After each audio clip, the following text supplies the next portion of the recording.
কর্মী আলেম সমাজদেরকে নির্মমভাবে হত্যাকাণ্ডের বিচার বাংলাদেশের মাটিতে দেশের মানুষ দেখতে চায়।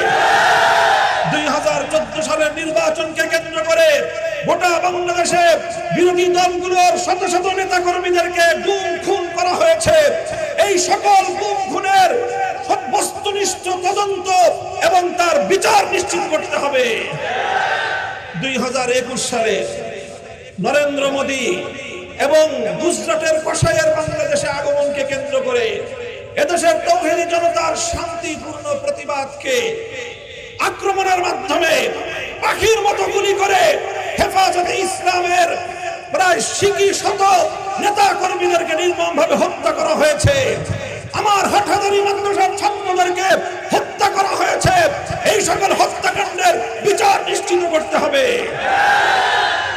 2024 সালে আমাদের সন্তানদেরকে যেভাবে নির্মমভাবে হত্যা করা হয়েছে, গোটা বিশ্ব মিডিয়ার কাছে বাংলাদেশ এবং তার আইন শৃঙ্খলা রক্ষাকারী বাহিনীর ভাবমূর্তিকে ক্ষুণ্ণ করে জনগণ হত্যাকারী একটি বাহিনী হিসেবে চিহ্নিত করা হয়েছে।